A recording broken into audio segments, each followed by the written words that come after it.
안녕하세요. 부동산 해결사 솔로몬입니다. 자, 오늘은 강남에서 유일하게 30년 기준의 노후도가 법적인 기준을 넘어서서 재개발에 대한 가능성까지 열려버린 양재동에 대해서 얘기를 해보려고 합니다. 어쩌면 강남 재개발이 본격적으로 시작되는 신호탄이 될 수도 있겠다는 그런 생각이 듭니다. 양재동이 이렇게까지 노후도가 심해지게 된 데는 이유가 있습니다. 불과 한 3, 4년 전부터 시작된 신규 개발 사업들이 있죠. 모아타운이라던가 아니면 도심복합 사업들, 그리고 공공재개발, 또 신통기획 이런 식으로 신규 사업들이 엄청나게 쏟아졌었고요. 또 지정된 후보지, 그리고 구역 지정된 숫자만 하더라도 다 합하게 되면 거의 300개가 넘어가고 있습니다. 동의서를 갖고 있는 예정 구역까지 헤아린다면 아마도 어림잡아서 한 500여 군데는 넘어갈 것으로 보이고요. 자, 이렇게 엄청나게 난립하는 개발 사업들, 주민 갈등을 유발하기도 하지만 한편으로 행위 제한 고시에 가까운 효과를 내면서 지역의 노후도를 훨씬 더 심하게 만들기도 합니다. 자, 권리 산정 기준일에 대한 압박 때문에 신규 인허가가 급속으로 감소하고요. 또 개발 압력이 있으면 당연히 지가 상승으로 이어지겠죠. 그렇다 보니까 분양성에 대한 하락을 낳게 되기 때문이죠. 결국에 안 짓고 또 못 짓는 상황이 지난 이런 신규 사업들 발표되고 나서 거의 한 4년에서 5년가량 계속해서 이어지면서 지금은 강남에선 절대로 도달이 불가능할 것이다 여겨졌었던 30년 기준의 노후도까지도 충족을 해버렸죠.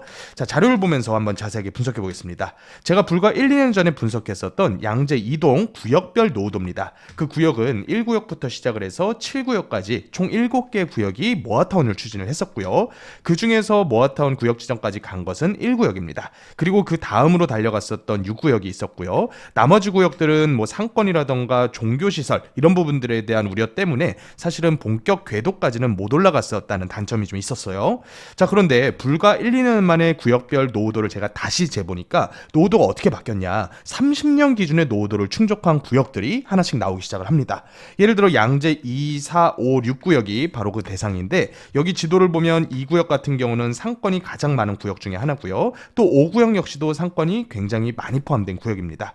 그나마 상권이 좀 적은 것이 이제 6구역이라 4구역인데 그 중에서도 6구역이 동의율도 가장 높았었고요. 또 상권 비중도 어느 정도 적은 편이다 보니까 지금 현재 이 대로변에 있는 일부 단독이라 근생 건물만 좀 배제를 시킨다면 노후 기준 60%를 넘어서서 재개발, 그 재개발 속에는 이제 우리가 가장 선호하는 신통기획 재개발 이런 재개발들이 있죠. 그래서 재개발을 추진할 수 있는 노후도까지 다다라버렸다고 보시면 되겠어요. 조합원 구성비 같은 경우에도 초기 동의율이 꽤나 많이 나올 수밖에 없는 이 구성비를 가지고 있어요. 6구역 같은 경우를 한번 보면 전체 조합원 숫자 중에서 한 72%가량이 다세대 지분조합원으로 구성이 되어 있고요. 또 대지 면적별 비중을 한번 보더라도 양재 6구역 같은 경우는 거의 20%가 지분조합원, 그리고 80%가량이 단독조합원으로 구성이 되어 계신 걸 볼 수가 있습니다.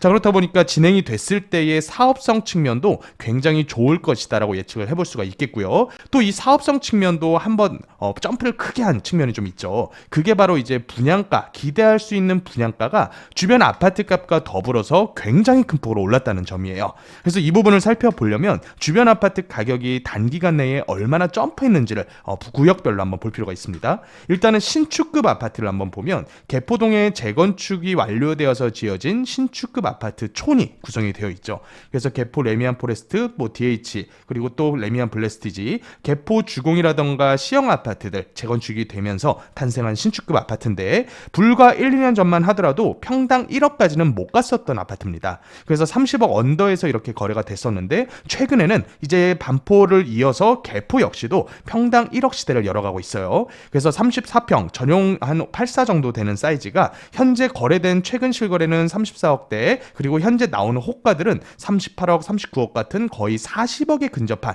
가격을 형성을 하고 있습니다.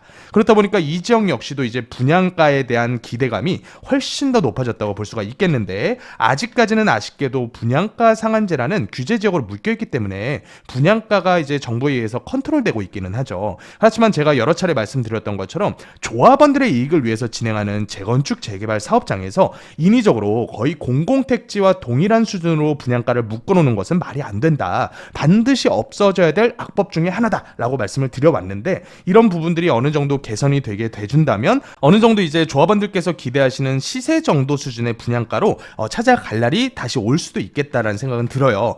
그래서 분양가가 현재 분상제로 인해서 좀 상당히 막혀있는 상태이기는 하지만 계속되는 이런 재건축 아파트들의 진행은 분양가 상승을 야기할 수밖에 없습니다. 왜냐하면 분양가 상한제라고 하는 거는 인근 지역에서 1년 이내에서 분양한 가격을 계속해서 추종하게 되기 때문이죠. 그래서 음마아파트라던가 대치 미도아파트 또 개포 우성아파트 이런 단지들이 하나씩 분양에 가까워지면 질수록 인근 지역 분양가 상승을 당연히 견인할 수밖에 없는 그런 상황이다. 그래서 양재동이라던가 개포 사동 이런 지역들이 이제 노후도만 충족을 하게 된다면 어느 정도 적정 수준의 땅값 정도는 충족을 해 나가지 않을까. 그 땅값의 목표가를 우리가 한번 생각을 해볼 수가 있어요. 어차피 우리가 살려고 하는 개발 사업지 내의 다세대들은 그 건축물이 가지고 싶어서 사는 게 아닙니다.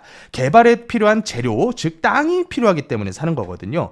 그렇다면 이 땅값의 적정가를 어느 단지와 비교를 해볼 수가 있을 거냐? 저 같은 경우면 인근 지역 재건축 단지에 있는 대지 지분 평당가로 비교를 하면 적당하지 않을까 싶습니다. 예를 들어서 지금 개포 한신이라던가 경우형 같은 단지들 현재 거래되는 가격 대비해서 대지 평당가를 뽑아보면 2억 5천에서 2억 7천 정도가 3종 일반 주거지역의 대지 가격이라고 보시면 될 것 같아요. 반포나 압구정 같은 지역들은 이제 3억대를 넘어서고 있고요. 개포라던가 일원 대치 같은 지역들도 2억 중반대를 다 넘어가고 있는 게 현재 아파트를 지을 수 있는 3종 건부지에 대한 땅값이거든요. 그러면 이와 비슷하게 한 단계 종상향을 필요로 하지만 거의 비슷한 수준의 용적률을 찾아 먹을 수 있는 2종 일반 주거지역의 땅값은 어느 정도가 적정한 수준일 것이냐, 이거는 정량적으로 비교 평가를 해볼 수가 있습니다. 예를 들어 3종에서 종상향 없이 찾아 먹을 수 있는 용적률이 300%라고 했을 때 2종 같은 경우는 250%거든요. 그러면 50%가량의 격차가 나는데 이거를 이제 비율로 한번 표시를 해보면 대략적으로 한 15%에서 20% 정도 땅값이 저렴하면 정상적이다. 그러면 현재 강남 재건축 단지 평당 땅값이 2억 5천대에서 거의 3억에 근접하고 있는 상태에서 한 20% 정도만 빼면 이게 바로 2종 땅값이 될 수밖에 없다는 얘기죠. 물론 아무 지역에 있는 2종이나 이걸 추종하는 건 아닙니다. 적어도 사업을 진행할 수 있는 정도의 법적인 기준은 충족을 해야 된단 말이죠. 그렇기 때문에 제가 제일 먼저 살펴본 게 바로 이 구역이 재개발을 진행할 수 있는 법적인 30년 노후도가 충족을 했느냐 안 했느냐, 이걸 제일 먼저 따져봐야 된단 말이죠. 그런데 강남 전체를 다 뒤져봐도 30년 기준의 노후도를 충족하는 지역은 딱 두 군데입니다. 거기가 어디냐면 일원동 대청마을. 사실 여기 같은 경우는 아주 오래전부터 재개발 노후도 충족을 했지만 1종이거든요. 1종. 전체 토지의 거의 80% 이상이 1종 일반으로 이루어져 있기 때문에 거의 2단계 내지 2.5단계 종상향을 필요로 하는 지역입니다. 하지만 개포상동이라던가 양재 이동 같은 경우는 이미 30년 기준의 노후도가 60%를 근접하거나 넘어서고 있어요. 물론 양재 이동이 조금 더 빠르기는 해요. 그 다음 순서로 개포 사동이 되겠지만 개포 사동이 행정구역상으로는 강남구여서 지금 현재 땅값으로도 서초구인 양재동보다는 1-20% 이상 비싼 상황이거든요. 그러니까 지금 법적 기준을 가장 먼저 충족을 했으면서 또 땅값 기준으로도 재개발 추진할 수 있는 강남 택지치고 굉장히 저렴하게 형성되어 있는 것이 바로 양재동이다. 지금 아직까지 평당 땅값이 1억이 안 되는 수준이니까 목표 지가로 한 2억 정도 수준을 잡았을 때 아직까지도 많이 위로 상단으로 룸이 열려 있다라고 생각을 해볼 수가 있을 것 같습니다. 자, 그래서 개포 사동이라던가 양재 이동 같은 지역들 앞으로 노후도가 지금처럼 분양을 어렵게 만들면 만들수록 노후도는 충족을 해 나갈 수밖에 없습니다. 그렇기 때문에 저는 현재 지금의 현 분양성이 안 좋은 상황을 준행위 제한 고시다라고까지 말씀을 드리거든요. 그래서 행위 제한 고시가 길어지면 길어질수록 노후도는 계속해서 충족을 해 나갈 것이고, 또 이렇게 노후도가 충족해 나간 상태에서 뭐 예를 들어 근생으로 지었을 때 수익률이 나올 거냐, 예를 들어 지금 현재 공사 손만 대도 20억을 바라봐야 되는데 20억을 들였으면 적어도 플러스 한 6,700 정도의 월세는 더 나와줘야 정상이거든요. 그런데 절대 안 나옵니다. 그렇다 보니까 근생들도 근생 나름대로의 고충이 많을 수밖에 없고, 이게 이제 동의율에 점점점 긍정적인 효과를 보일 수밖에 없겠다라는 생각이 듭니다. 그래서 제가 2024년도 기준에서 뽑아봤었던 추정 비례율과 지금 현재 분양가가 한 7천 정도까지만 받는다라고 뽑아봤을 때의 비례율 편차를 한번 계산을 해봤더니 비례율로만 무려 20%가 점프를 했고요. 추정되는 순이익만 하더라도 거의 3천억가량이 더 남는 것으로 평가가 되더라고요. 그래서 결국에는 지금 같은 상황을 요약을 해보자면 신통기획, 모아타운, 도심복합사업, 그리고 공공재개발까지 2019년도부터 한 22년도 사이 이 시기 동안에 새롭게 추가된 모든 개발 관련 사업장들이 사실상의 행위자는 걸고 있는 거나 마찬가지다. 그리고 그로부터 거의 한 5년여의 가량의 시간이 흘렀기 때문에 지금 현재 강남권 택지에서도 30년 노후도 충족되는 양재 이동 같은 같은 그런 지역들이 현재 나오고 있다. 그런데 이런 지역들 제가 지금 확보해 놓은 물건 같은 경우 투자 금액이 2억대밖에 안 들거든요. 조금 큰 물건이나 지상층 같은 경우 3억대 정도면 살 수가 있어요. 그러니까 2, 3억대에서 강남 재개발을 살 수 있다는 얘기는 옆에 있는 20억, 30억 들여야 되는 강남 재건축 사는 것보다 수익률 개념으로는 훨씬 더 큰 효과를 내보낼 수가 있겠다. 그리고 또 강남 아파트 값이 불과 2년 만에 10억이 넘게 급등을 했습니다. 여기 대치 음마 같은 경우에도 10억대를 훌쩍 넘어 20억 가까이 급등을 했고요. DH 퍼스트웨어 아이파크 같은 신축 단지들 20억 한 중반대 형성돼 있던 가격대들이 지금은 30억 중반대로 불과 2년 만에 10억 이상 급등을 한 걸 볼 수가 있어요.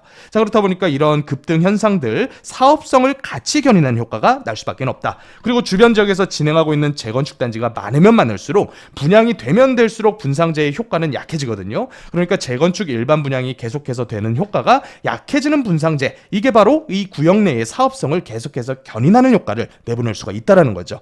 그래서 이렇게 높아지는 사업성과 높아지는 노후도에다가 2억대, 3억대 투자로 2배 이상의 수익을 원하시는 분들, 그런 분들께서는 미리 연락 주셔서 지금 확보해놓은 좋은 물건들을 선점해서 좋은 강남권 투자 기회를 얻어가셨으면 좋겠다. 이렇게 정리해보면 될 것 같아요. 자, 지금까지 부동산 해결사 솔몬이었습니다.